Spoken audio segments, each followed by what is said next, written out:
45. ročník slavného závodu Rally Dakar se pomalu, ale jistě blíží.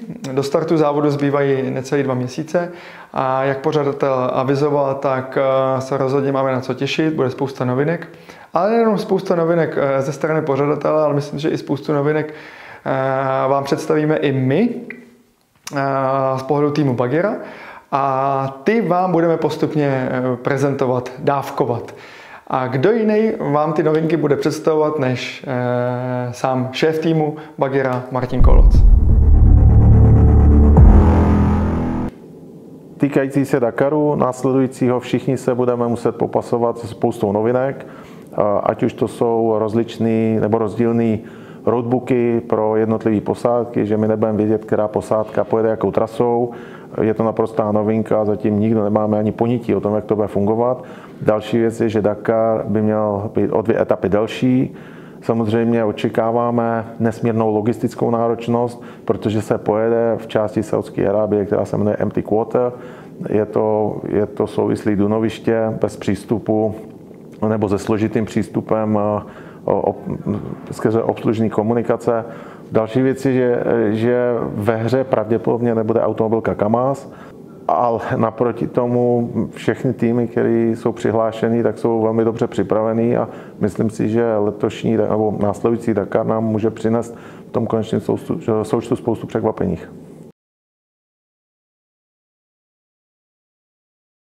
Jak všichni víte, naše stáj, naše značka přehodnotila své priority a po ukončení okruhové sezóny jsme oznámili, že pro následující období 5 let se Dakar stává jednou z našich priorit. Proto jsme připravili plán na následující 3 roky, kde samozřejmě se budeme zaměřovat na vývoj nových aut. Tenhle projekt byl odložený o rok, protože jsme neměli jasno v pravidlech. Všichni fanoušci, kteří se o Dakar zajímají, vědí, že jsou pravidla technický ASO a jsou pravidla technický FIA, kde je spousta nejasností.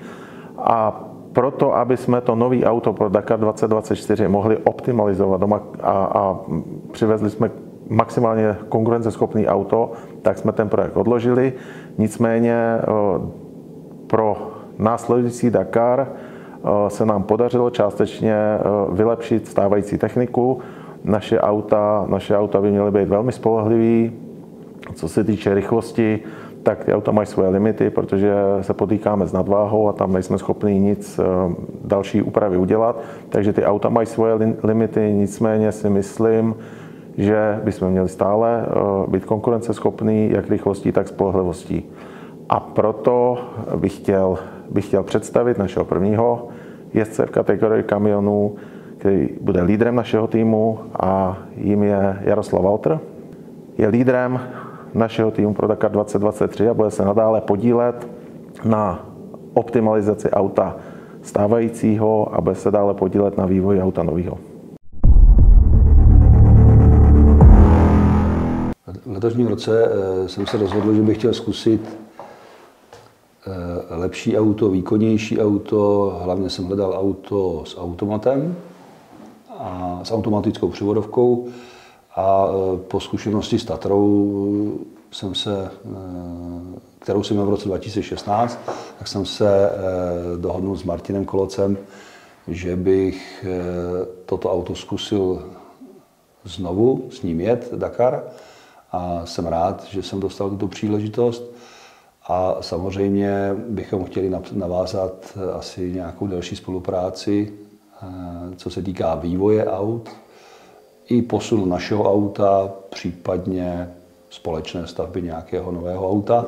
Ale to už asi předbíhám, ale v každém případě jsem rád, že jsem se zase dostal do týmu Bagera a že ty naše 2 týmy, Bagera Racing a Walter Racing Team, budou spolupracovat.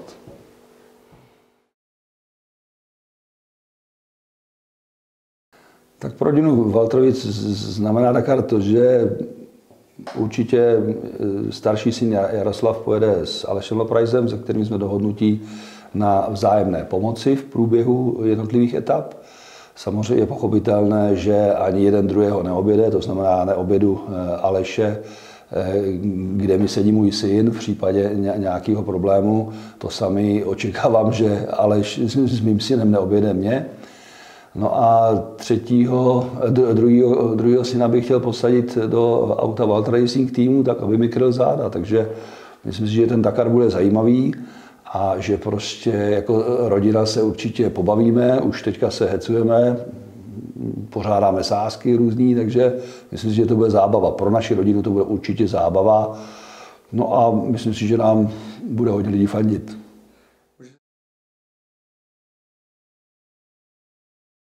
Tak už jsem odjel 6 Dakarů, jel jsem ve 4 týmech, takže mám celkem přehled o českých týmech, o českých autech. Každý auto je prostě v něčem lepší. Každý auto má své plusy, má své mínusy. Já jsem se vrátil do týmu Bagheera, protože ten automat a ten výkon obrovský toho motoru mě opravdu fascinuje. A víme, že tyto tratě v Saúdské Arábii, které tam jsou, opravdu potřebují automatickou převodovku a velký výkon.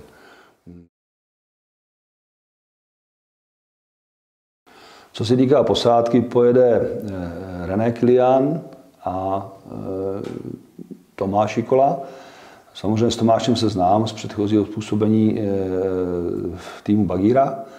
A s Rendou Kilianem se taky známe z tohoto období a jezdil s Martinem Kolomým. Vím, že René je to trošku bouřlivák, možná tak jako já, ale je to kluk, který umí zabrat, je to mechanik, naviguje dobře, jeli jsme spolu jeden závod v Polsku, pasujeme si, tak jsem hrozně rád, že mi Renda kývl na to, že mě bude navigovat, takže opravdu věřím jakoby ve slušný výsledek.